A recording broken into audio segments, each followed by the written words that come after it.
कुंभमेळा हा आध्यात्मिक प्रवासाचा एक सोहळा मानला जातो। या मेळ्यात लाखो भाविक एकत्र येऊन पवित्र नद्यांमध्ये स्नान करतात। हे स्नान केवळ शारीरिक शुद्धीचेच नाही तर आध्यात्मिक शुद्धीचेही प्रतीक मानलं जातं। या स्नानानं मनातील सर्व पापं धुतली जातात आणि मनुष्य पवित्र होतो अशी श्रद्धा आहे। अर्थातच कुंभमेळ्यातील स्नान पापक्षालन करण्याचं साधन मानलं जातं। पुराणांनुसार कुंभमेळ्यात स्नान केल्यानं मोक्ष प्राप्ती होते असं देखील म्हटलं जातं। एकंदरीत काय तर कुंभमेळ्यात स्नानाला अधिक महत्त्व आहे आणि स्नान केल्यानं मन शांत होतं आणि आत्मशुद्धी होते असं देखील म्हटलं जातं। म्हणूनच कुंभमेळ्यात स्नान करण्यासाठी सर्वसामान्य भाविकांपासून कलाकार मंडळी ते राजकीय मंडळींपर्यंत अनेक जण प्रयागराजला जात आहेत। पंतप्रधान नरेंद्र मोदींनीही 5 फेब्रुवारीला प्रयागराजला जाऊन पवित्र स्नान केलं। परंतु 5 फेब्रुवारीला अमृत स्नानाचा मुहूर्त नसतानाही मोदींनी स्नानासाठी 5 फेब्रुवारी हा दिवस का निवडला असा प्रश्न आता अनेकांना पडतोय।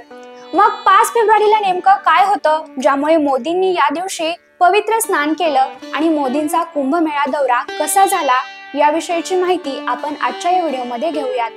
नमस्कार, मी निकिता पाटील, तुम्ही पाहताय वृत्तम मराठी। मोदींनी आपल्या उपस्थितीमुळे भाविकांना कोणतीही अडचण येऊ नये म्हणून संगम घाटापासून काही अंतरावर स्नान केलं। 5 फेब्रुवारीला भगवे वस्त्र परिधान करून गळ्यात आणि हातात रुद्राक्षाची माळ घालून मोदींनी पवित्र नद्यांच्या संगम मध्ये स्नान केलं। स्नान करतेवेळी मोदी हातातील रुद्राक्ष माळा जपत काही मंत्रांचं पठण देखील करताना दिसले।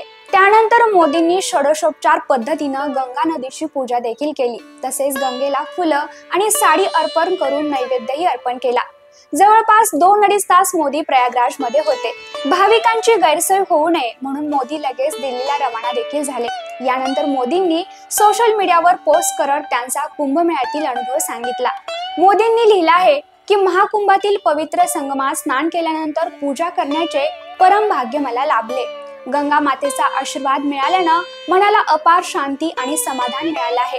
सर्व देशवासियांच्या आनंद, समृद्धी आणि आरोग्य आणि कल्याणासाठी प्रार्थना केली।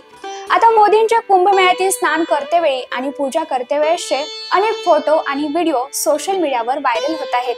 आता अनेकांना हा प्रश्न पडलाय की 5 फेब्रुवारीला अमृत स्नानाचा मुहूर्त नसतानाही मोदींनी स्नानासाठी 5 फेब्रुवारी हा दिवस का निवडला।